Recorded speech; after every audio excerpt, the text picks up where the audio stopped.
Hola, bienvenidos a Encuentro Informativo.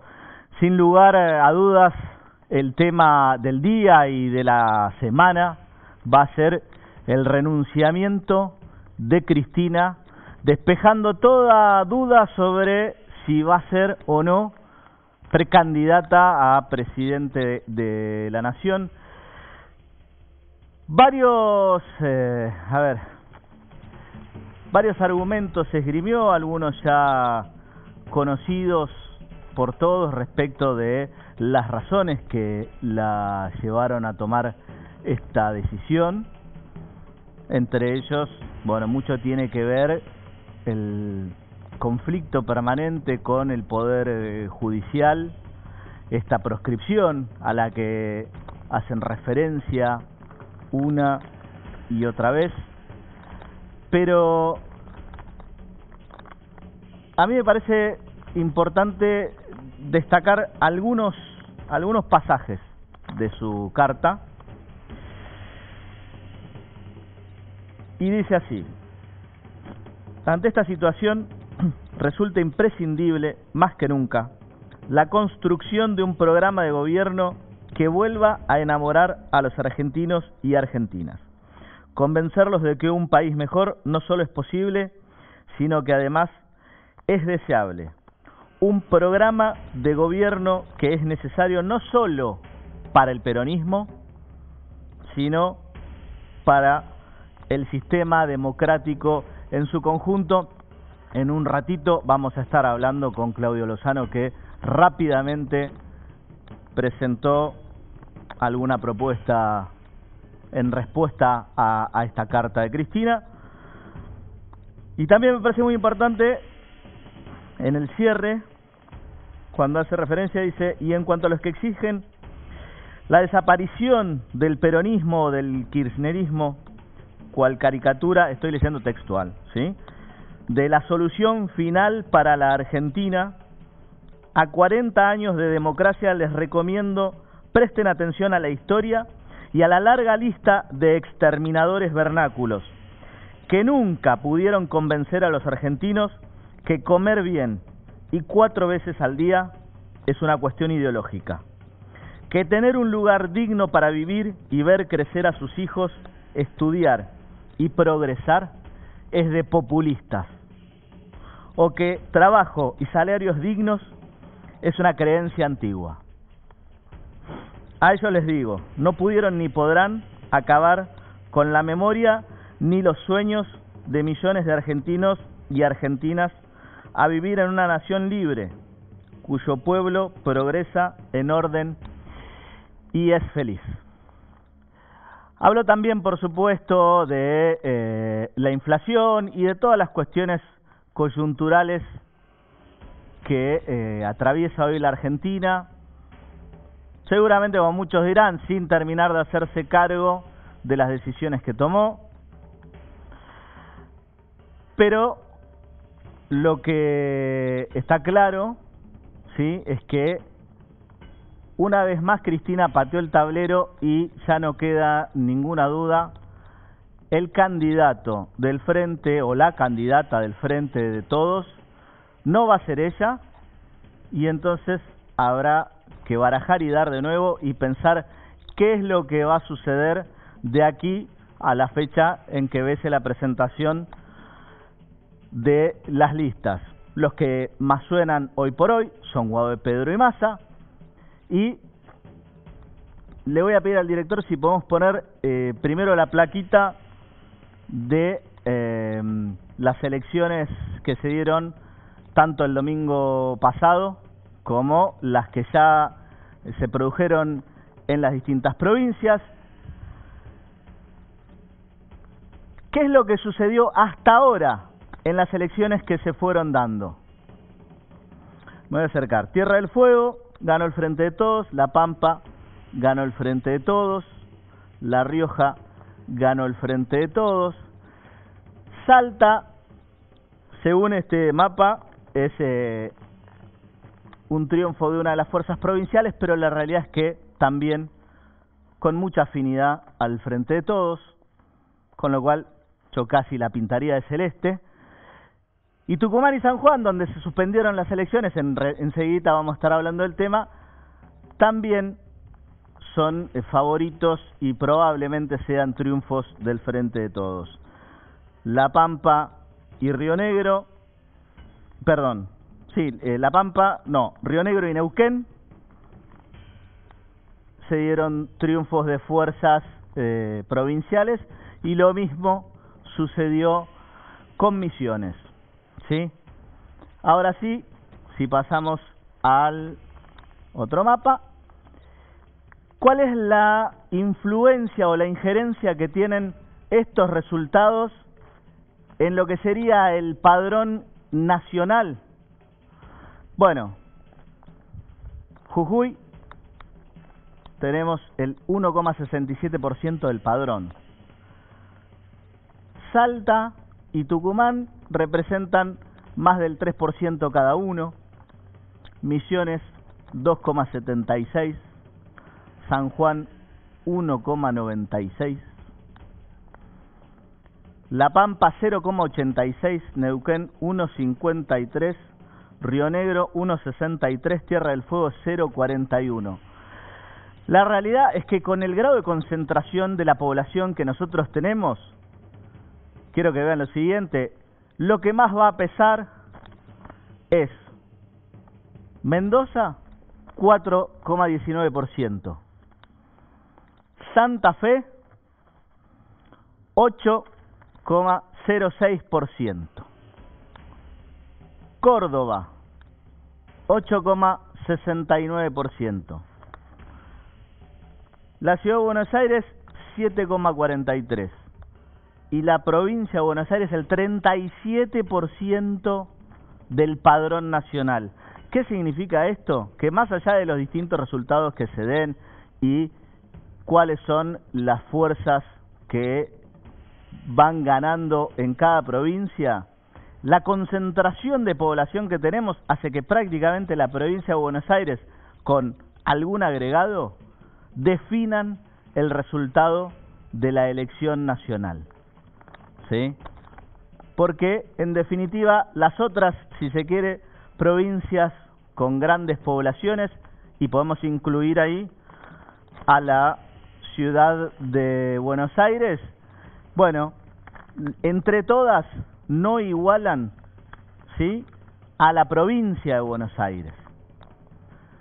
Esto significa que la mayor incógnita, o si se quiere, la mayor influencia en el resultado va a estar dado por la provincia de Buenos Aires, que hoy por hoy lo tiene como favorito a Kicillof, ¿sí?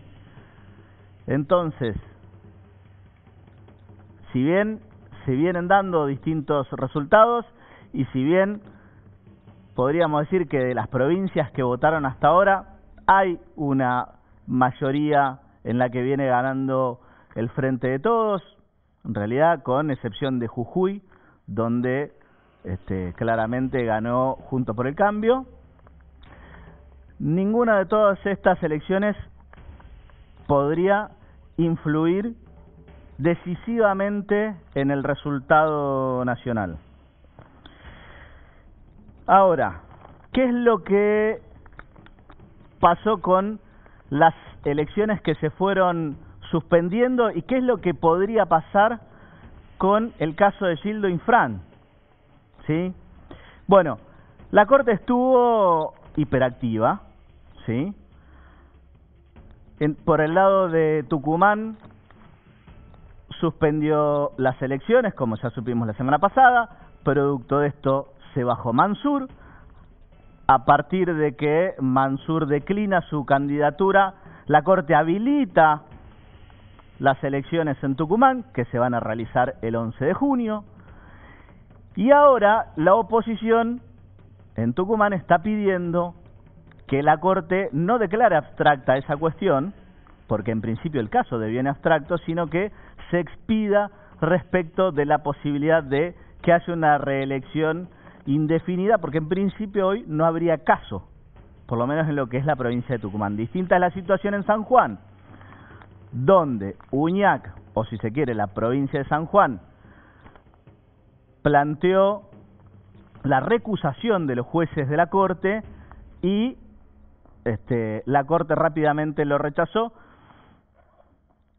Y hoy por hoy, en la medida que Uñac no se baje, todo indicaría que van a resolver sobre la inconstitucionalidad de su candidatura, en este caso a vicegobernador.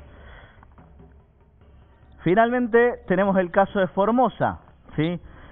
¿Qué es lo que sucede en Formosa? Gildo Infran gobierna desde el año 95, ¿sí?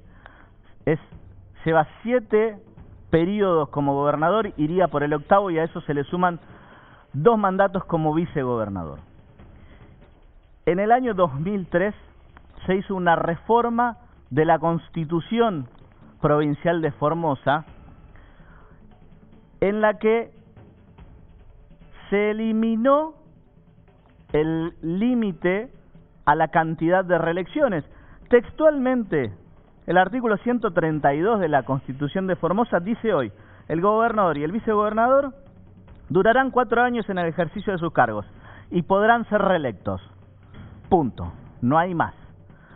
No hay una definición sobre cuántas veces podrán ser reelectos, mientras que la Constitución Nacional y otras constituciones provinciales dicen: podrá ser reelecto por un periodo, por 2 periodos. Bien, acá no hay definición. La Corte viene bajando una línea clara, no desde ahora, sino desde elecciones anteriores, donde dice: el sistema republicano impone, y el artículo 5º de la Constitución Nacional impone la temporalidad de los mandatos, y que justamente no haya una eternización en los cargos, ¿sí? Porque en definitiva de eso se trata la República, de que nadie pueda quedarse ahí para siempre. Por último, en la Ciudad de Buenos Aires no va a haber interna, por lo menos dentro del PRO.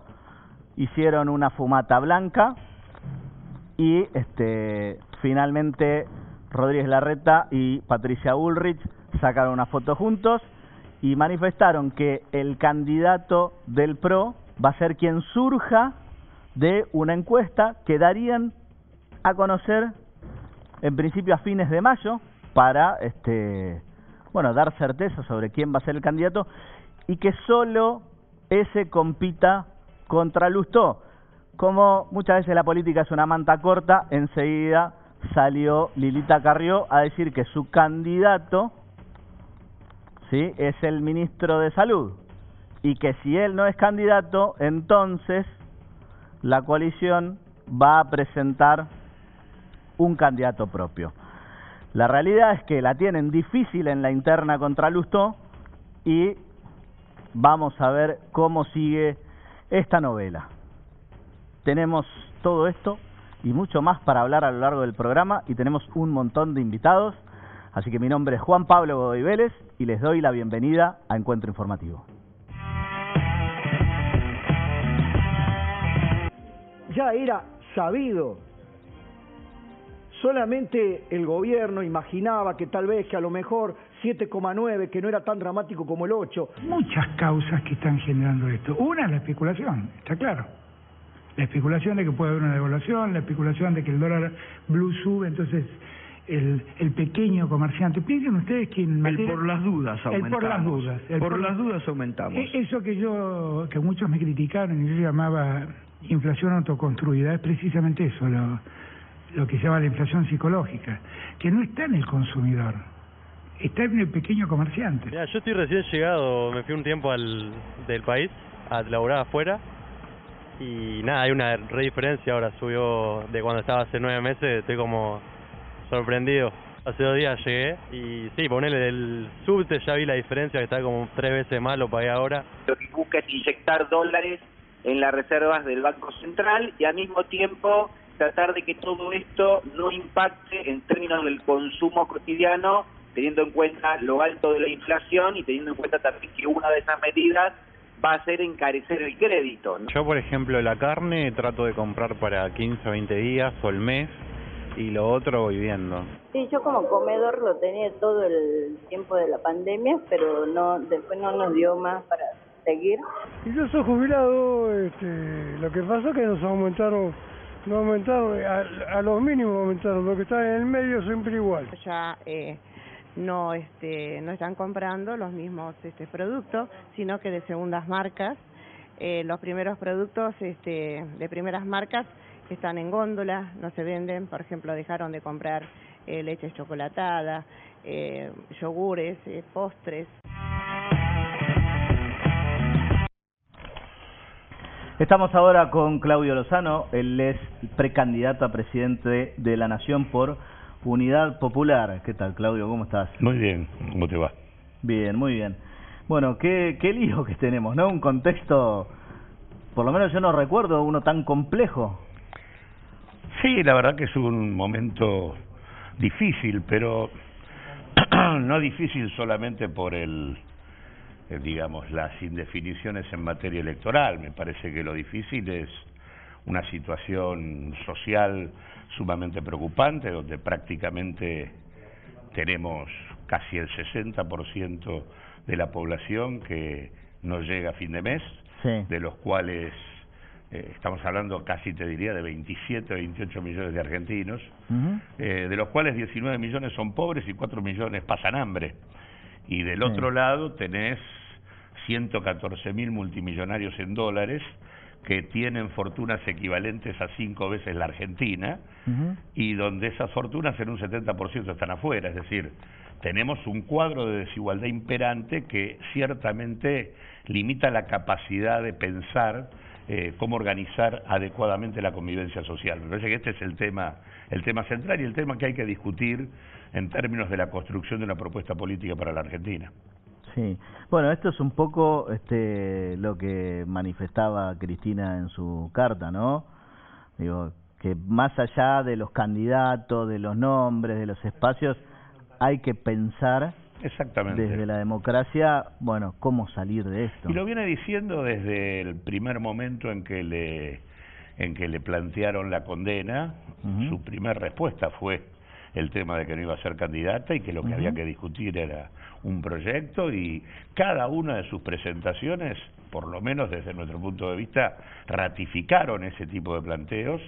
Lo que pasaba era que, bueno, después la gente especulaba con que no, que iba a cambiar de opinión, venía el operativo Clamor y demás, pero ya a esta altura... Sí, yo creo que más que la gente, lo que hubo fue un conjunto de dirigentes que especulaban con esto, y me parece que ella fue siempre muy clara en todas sus presentaciones, incluso señalando cosas que van más allá de la definición personal. Yo recuerdo en el acto del Estadio Único de La Plata, en el acto multitudinario, frente al pedido de su candidatura presidencial, dijo con toda claridad que el tema acá no lo resuelve una persona, que acá se necesita un proyecto colectivo, que se necesita un nivel de unidad política y social para encarar procesos de transformación que implican disciplinar a poderes que tienen la capacidad de vaciar de contenido popular la democracia, que de hecho es lo que ha venido ocurriendo, y me parece que eso supone un desafío a la construcción política que no implica delegar en una persona la solución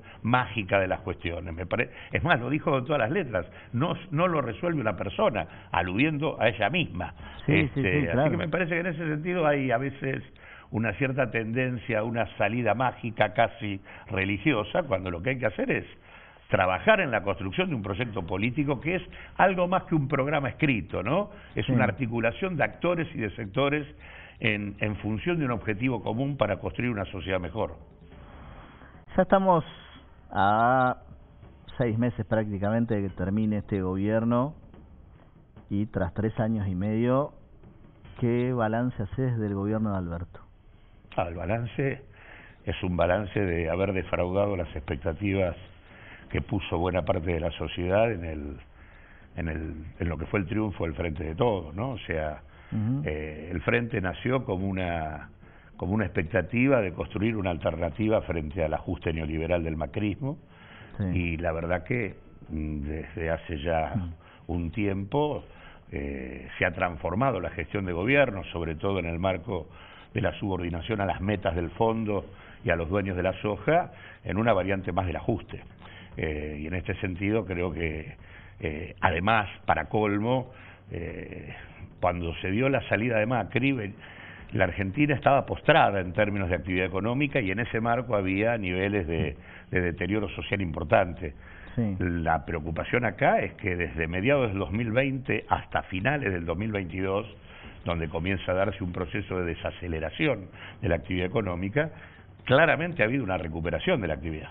Y aún en un contexto de recuperación de la actividad económica, lo que tenemos es un mayor número de personas bajo la línea de pobreza. Macri se fue con 37% de la población bajo la línea de pobreza. En el primer trimestre del 2023 estamos en torno al 42%. Entonces, lo que hay acá es algo que tiene que ver con la ampliación de las condiciones de desigualdad en la Argentina. Y esto es un punto que va a fondo y que, de alguna manera, complica la posibilidad de pensar en este gobierno como un gobierno popular. Un gobierno popular es aquel que es capaz de situar condiciones de igualdad, de justicia social, todo esto que la propia vicepresidenta plantea en su carta respecto a comer todos los días, respecto a tener un techo digno y demás. Todas estas cuestiones son las que están faltando en un contexto de mayor actividad, no de menos actividad.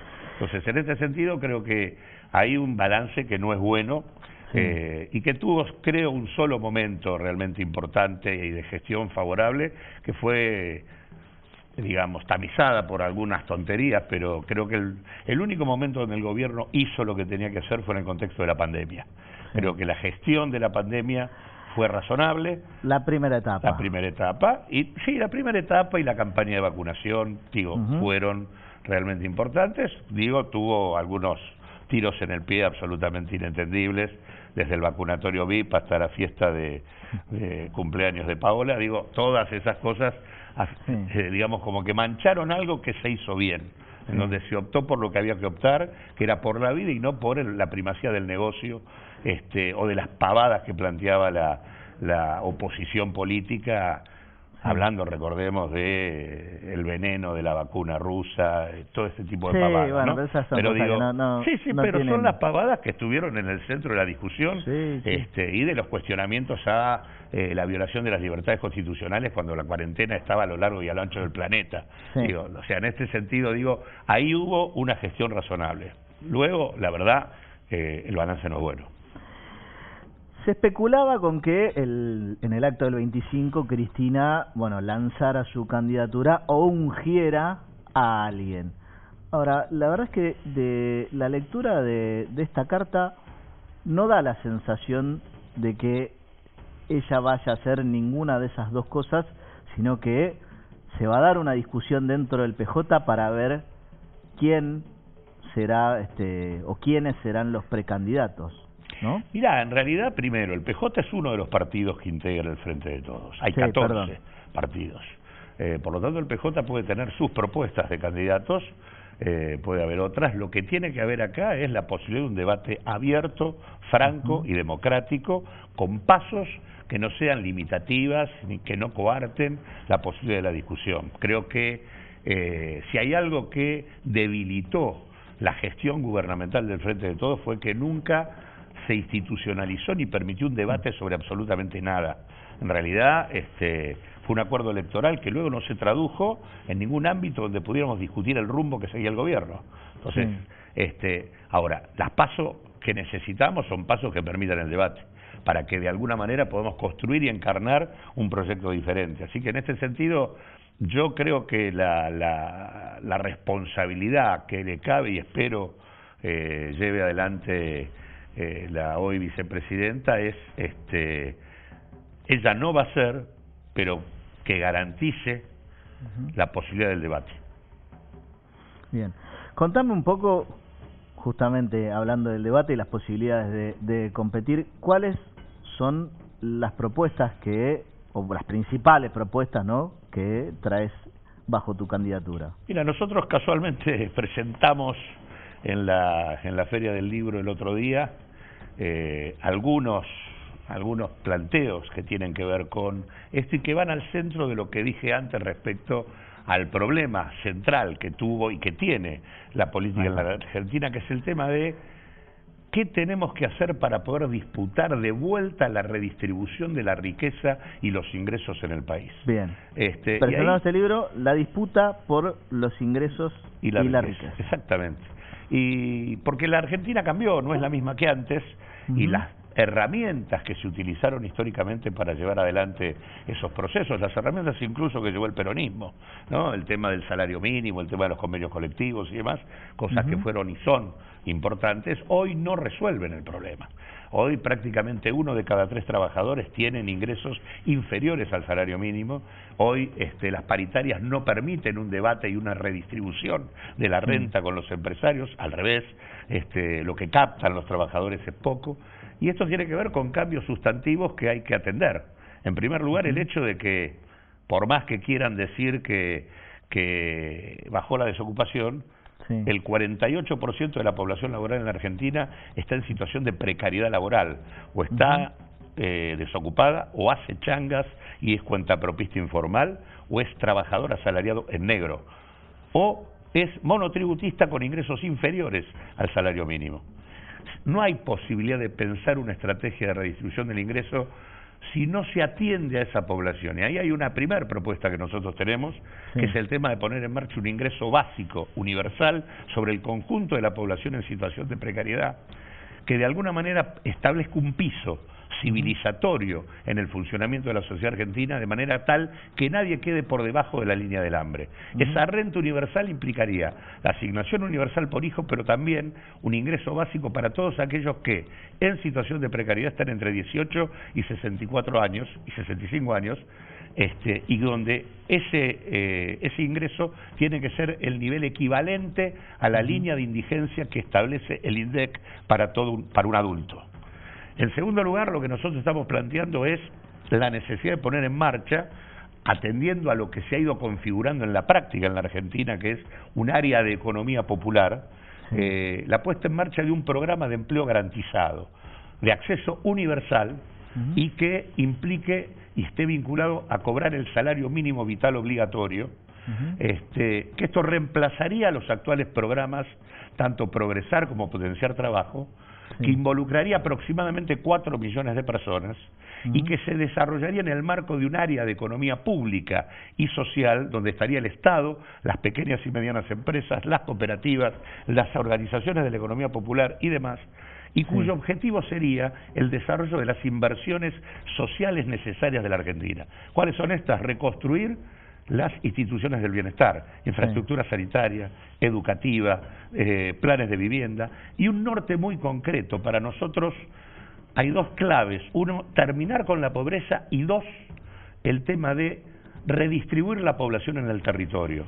Acá se han ido configurando conurbanos invivibles. Bueno, ahí lo tenías en el mapa electoral. A la vera de las ciudades, en la búsqueda de oportunidades, y son conurbanos con niveles de hacinamiento, pobreza y marginalidad monumentales. Argentina es un espacio territorial enorme, con importantes espacios vacíos, y por lo tanto el desarrollo de la población en el territorio, creando ciudades sustentables, rodeadas por un cinturón verde de soberanía alimentaria, con energías limpias y demás, es una estrategia que nos puede permitir tironear para un nuevo modelo productivo que debe tener como objetivo no ahorrar divisas en base a exportaciones, sino poner en clave la posibilidad de sustituir. Yo estuve en el Banco Nación y demostramos en una investigación que podemos ahorrar entre 11.000 y 15.000 millones de dólares con proveedores locales que existen para abastecer buena parte de lo que compran afuera las principales empresas del país. Claudio, vamos a seguir hablando, te vamos a invitar más adelante, pero ahora tenemos que seguir con el resto de los invitados. Propuestas hay, sobran. Hay que sostener con el poder político la posibilidad de llevarlas adelante. Muy bien. Ahora, antes de pasar al siguiente bloque, quiero que vean este informe especial sobre las elecciones en las provincias.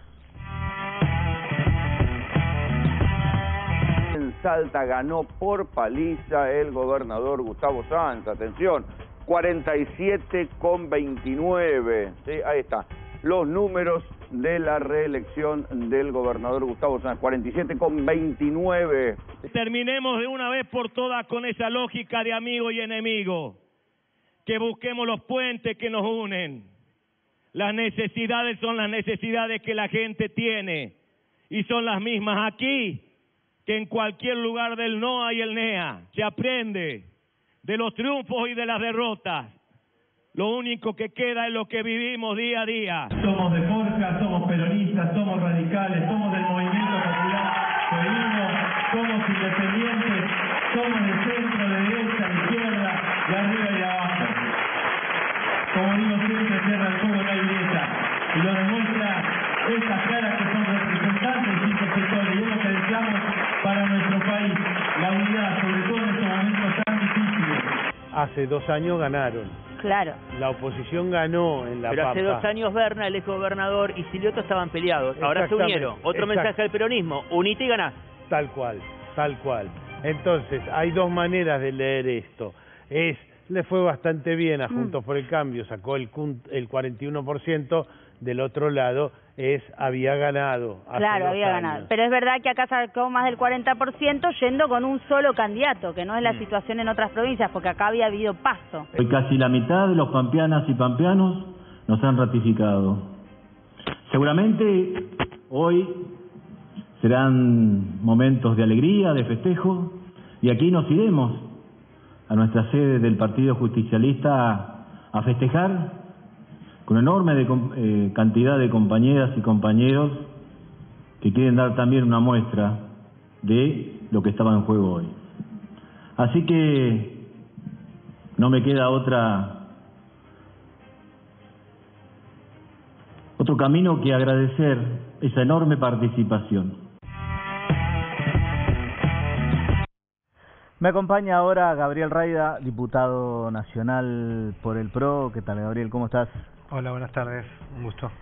Bueno, esto que se viene dando en las provincias, digo, con excepción de Neuquén, donde el Movimiento Popular Neuquino perdió, pero también a manos, si se quiere, de una fuerza local.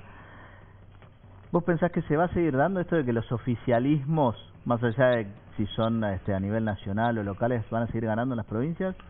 Bueno, creo que es importante primero entender que cada provincia tiene su propia dinámica y además respetar que eso así es. Entonces cada provincia, me gustó el mapa que mostrabas hace un ratito, tiene partidos con coaliciones propias. Las coaliciones nacionales no siempre reflejan exactamente lo que sucede en la lógica de cada una de las provincias, así que yo no me animaría a trazar una tendencia directa, sino que creo que vale la pena, por la relevancia que tiene cada provincia y por la particularidad, ir viendo caso a caso.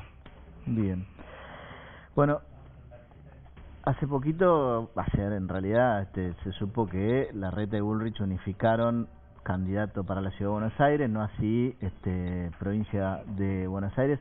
¿Vos crees que la posibilidad de que se desdoble la elección en provincia de Buenos Aires lo beneficia a Kicillof, o pensás que no cambiaría si van con la nacional? Yo creo que no cambia esencialmente. Creo que siempre los oficialismos son evaluados por la ciudadanía cuando intentan reelegirse, y creo que, digamos, esta elección es un buen testeo para evaluar la performance de todo el oficialismo. Y el oficialismo incluye al gobierno nacional con sus 3 liderazgos, Alberto, Cristina, Massa, y también en este caso a Kicillof. Así que, digamos, la concurrencia, ¿no?, de las elecciones creo que es indistinto. Creo que ahí sí va a haber una evaluación, en este caso de los bonaerenses, respecto de la gestión actual y también de las propuestas opositoras. Bien. Contame un poquito cómo empezaste a hacer política y qué es lo que crees que hay que hacer en materia de vivienda. Bueno, yo soy politólogo, trabajo en este espacio político hace ya 15 años, estuve en temas de seguridad, siempre vinculados a barrios populares, a temas de prevención, y en este último tramo presidí el Instituto de Vivienda durante casi 3 años, donde se llevó a cabo el proceso de urbanización de villas y de inversión social más importante en muchas décadas. Ahí el gobierno de la ciudad, Horacio Rodríguez Larreta, tomó la decisión política de poner como una de las prioridades de gobierno, obras de infraestructura social, esto es agua, cloaca, instalación eléctrica, deshacinar las familias que peor vivían, y se pueden ver cuando vamos de la ciudad hacia el norte, lo que era debajo de autopista en la Villa 31, como hoy es un parque público de calidad que mejoró la seguridad, la iluminación, lo mismo en el sur, en el barrio 20, en Rodrigo Bueno, en la Costanera, en Playón de Chacarita, ahí sobre la avenida Triunvirato. Así que se ha llevado a cabo un trabajo muy importante de mejora para muchas familias que vivían en las peores condiciones en la Ciudad de Buenos Aires, pero también que ha mejorado todos los entornos en términos otra vez de seguridad, de iluminación, de tránsito, y entran colectivos en lugares donde antes no entraban, y también los chicos puedan llegar mejor a la escuela y mejora el hábitat en general de los barrios populares de la ciudad. Sin embargo, nosotros vemos que los habitantes de los barrios populares, o las villas, como se le suele decir, se quejan mucho o principalmente del tema del narcotráfico y de la inseguridad. ¿Qué es lo que falta hacer para, bueno, que puedan ser barrios seguros y habitables para todos? Bueno, ahí te diría dos cosas. En primer lugar, toda la inversión y la mirada de integración social y urbana, obviamente tiene un componente de cómo viven las personas, pero después tiene una impronta fuerte en seguridad. Nosotros abrimos más de 50 calles en los barrios populares, justamente ¿para qué? Para que puedan haber mayor ventilación, deshacinamiento, pero también para que entre el patrullero, el autobomba de bomberos, la ambulancia. Entonces todo este tipo de procesos apuntan a mejorar los índices de seguridad, y eso es lo que también se ve en la ciudad de Buenos Aires. Todos los indicadores delictuales en la ciudad de Buenos Aires vienen bajando. Hoy la ciudad es la capital más segura de toda Latinoamérica. Eso no quiere decir que no haya muchas cosas para hacer, seguir luchando contra el narcotráfico, por más que es un crimen federal y depende del gobierno nacional, y cuando a nosotros nos toque volver a gobernar, vamos a volver a dar una lucha muy fuerte contra el narcotráfico, pero todos los delitos en la ciudad de Buenos Aires vienen bajando, por eso hoy estamos en récord de como la capital más segura de toda Latinoamérica. Bueno, ahí afirmaste, vamos a volver a gobernar. ¿Quién va a ser el próximo presidente de la Argentina? Nosotros venimos trabajando para que sea Horacio Rodríguez Larreta. Yo tengo la convicción de que es la persona mejor preparada, que viene hace mucho tiempo conformando equipos, plan de gobierno, y que labura para resolver los problemas concretos de las personas. Muchas veces pasamos mucho tiempo discutiendo respecto de internas, cierres políticos, listas, todo, y eso en definitiva no tiene mucho que ver con la agenda diaria. Sin embargo, acá en la Ciudad de Buenos Aires, semana a semana, la semana pasada se anunció, por ejemplo, que se levantaron las barreras de los peajes de la autopista Ilia. Tal vez a nivel nacional es una cuestión menor, pero para los cientos de miles de personas que pasan por ahí, te ahorra un montón de tiempo. Y así permanentemente el Metrobús del Bajo la semana pasada labura, y es lo que necesita la Argentina. Gabriel, muchísimas gracias por venir. Te vamos a volver a invitar una vez que ya estén presentadas todas las candidaturas, y vamos a hablar de la campaña de Horacio. Cuando guste, muchas gracias. Ahora vamos a seguir hablando del tema de la vivienda, y quiero que vean antes este informe sobre el aumento de los desalojos. Yo pienso que es un problema general en todo Cava. Acá, por ejemplo, en la zona, vos fijate que si vos entras en los portales de las inmobiliarias, prácticamente no se publican alquileres. Eso debido a que nosotros tenemos una cartera en espera que indudablemente entra la propiedad en alquiler y automáticamente se alquila. Lo que estamos tratando es conformar la mesa de alquileres, y quedamos hace un par de semanas que fuera convocada en lo posible, y hasta ahora, bueno, no tenemos novedades.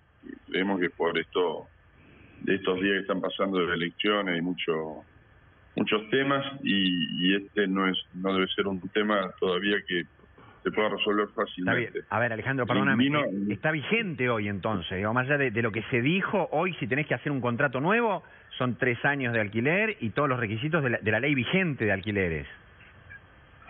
Sí, sigue la ley, y es bastante complicado porque día a día lo que está haciendo es retrotraer la oferta. Acá el problema es que se ha convertido en un mercado que solamente salen los que salen siempre por cuestiones familiares, dejan de alquilarlo y sale a la venta o se desprenden del inmueble. El problema es que ha desaparecido, sí, el interés de compradores utilizando el inmueble como un refuerzo de sus ingresos, que es lo que habitualmente se utiliza en la compra de un departamento para alquilar.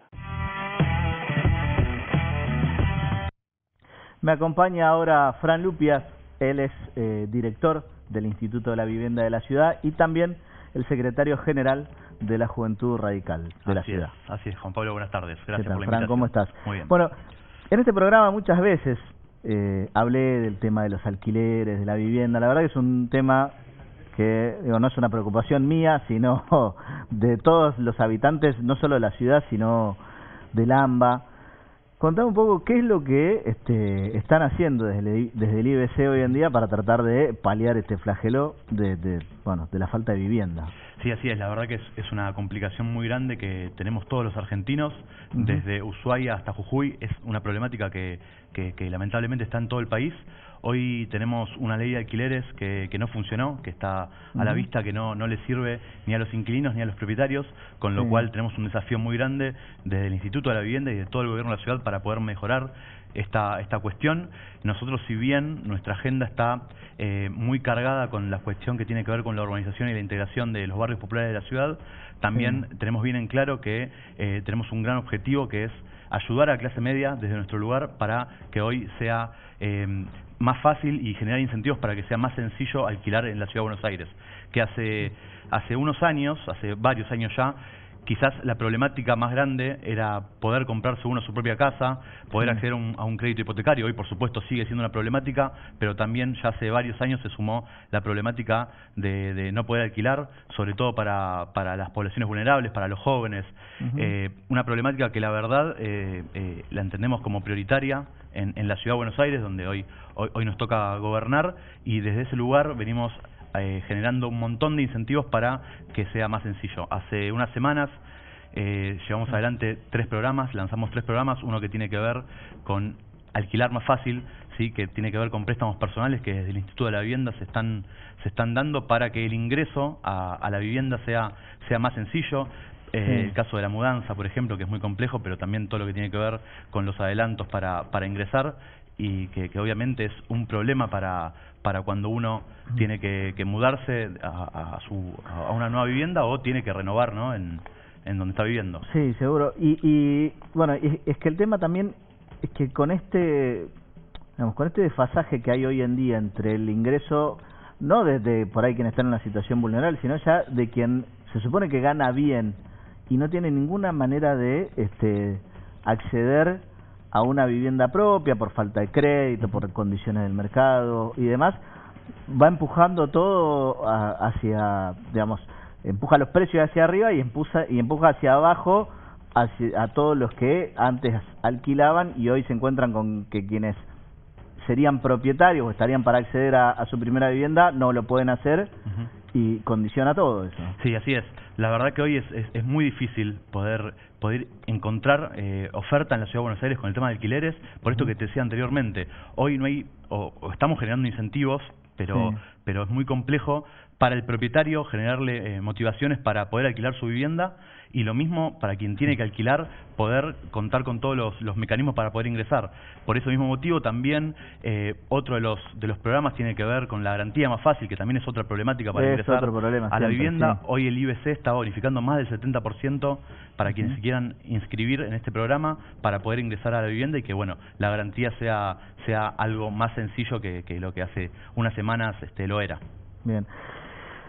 ¿Qué te parece a vos que, digamos, en cuánto afecta a la candidatura de Lustó en la ciudad el hecho de que se unifique, digamos, el candidato del PRO en principio para jugar la interna de Juntos por el Cambio? Yo ahí principalmente lo que quisiera decir es que hoy la política tiene que hablarle a la gente lo que a la gente le interesa. Hoy la gente nos lleva a fin de mes, esto que estoy diciendo no es una novedad, con lo cual la política, los dirigentes, los candidatos tienen que hablarle a la sociedad desde otro lugar, porque la verdad que a la gente le interesa muy poco las internas políticas que hoy estamos viendo, no solo en Juntos por el Cambio, sino en todas las fuerzas políticas en un año electoral, que es algo que suele pasar, pero hoy no tengo ninguna duda que tenemos que hablarle a la sociedad de una manera más inteligente y seguramente hablando de las problemáticas diarias que tiene. Ahora bien, no quiero dejar de contestar tu pregunta. Sí. Nosotros formamos parte de Juntos por el Cambio, el radicalismo es uno de los partidos que forma parte, con lo cual la verdad que nosotros lo que en ese punto decidimos es que vamos a competir con los candidatos que cada partido quiera llevar adelante, y nuestra única meta es, como te decía anteriormente, solucionar los problemas que la sociedad tiene e intentar salir un poquito de lo que tiene que ver con la interna política y caminar los barrios, que me parece que es algo fundamental, escuchar los problemas de la gente y con eso llevar las propuestas hacia adelante para que tengamos una Argentina mucho mejor que la que tenemos hoy, y una ciudad, obviamente, que si bien vamos a seguir adelante con los procesos que se vienen realizando, seguramente desde nuestro lugar vamos a ajustar algunas cositas que creemos que son prioridades y que deben estar en la agenda central de nuestro gobierno cuando Martín Lustó sea el jefe de gobierno. Bien, contame un poquito cuál es la agenda o qué están haciendo desde la Juventud Radical. Es un año electoral y seguramente deben estar muy activos. Así es. Venimos trabajando hace un tiempo largo con una agenda que tiene que ver con las bases del radicalismo, ¿no? Que es sobre todo recorrer los barrios, escuchar a los vecinos, generar actividades de militancia en los distintos barrios de la Ciudad de Buenos Aires, de todas las clases. Venimos haciendo reuniones con distintos funcionarios, dirigentes, militantes de distintos partidos políticos. También venimos llevando una agenda muy importante con las demás fuerzas políticas, algo que nosotros como jóvenes entendemos que es fundamental, llevar consensos con el resto de las juventudes, con la juventud peronista, con la juventud del PRO, con la juventud de la coalición cívica de la izquierda, incluso con la juventud que hoy apoya a Javier Milei. Nosotros entendemos desde la juventud que es fundamental poder generar consensos para que hacia adelante se mejore lo que es la relación política entre las distintas fuerzas, y desde ese lugar es que venimos también generando reuniones interpartidarias. Igual con Milei está complicado, digo, no sé si escuchaste las últimas declaraciones que hizo respecto de lo que sería su plan de gobierno. O sea, está hablando de arancelar la salud pública, privatizar y todo un camino que me parece que es un poco lo que muchas veces dicen, es una vuelta a los 90, incluso peor, ¿no? Porque privatizar la salud pública no lo escuché nunca jamás de ningún candidato. Exactamente, a ver, nosotros llevamos una agenda totalmente opuesta a lo que dice Javier Milei. Nosotros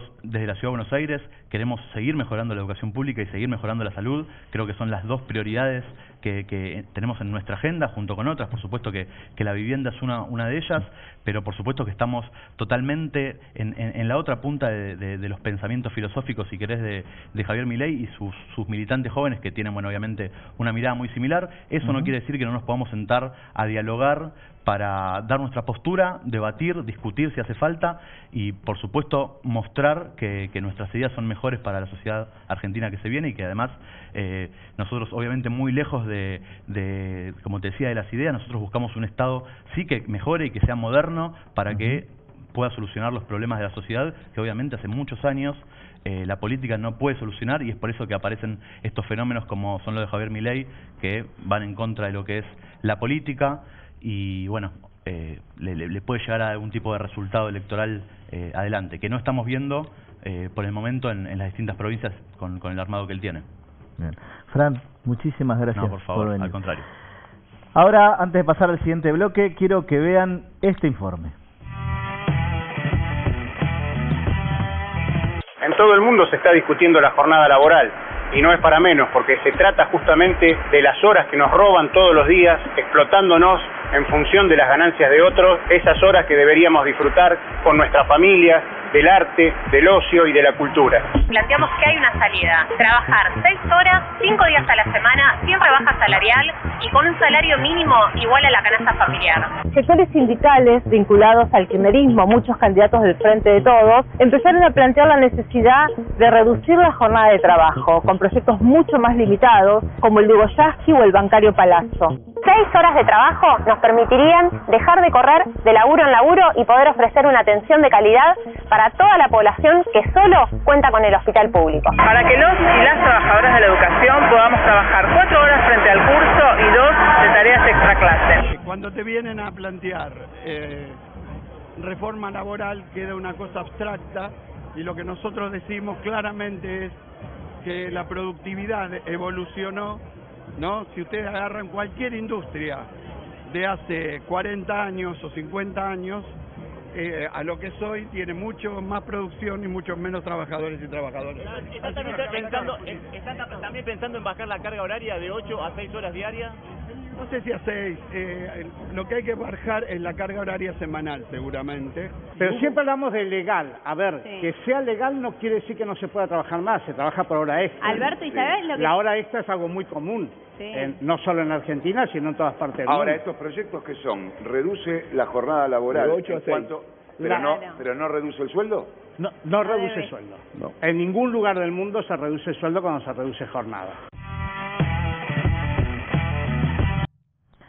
Muchas veces discutimos sobre si existe o no existe una industria del juicio laboral, sobre cuáles serían los beneficios de reducir o no reducir la jornada laboral, si crearía más o menos empleo.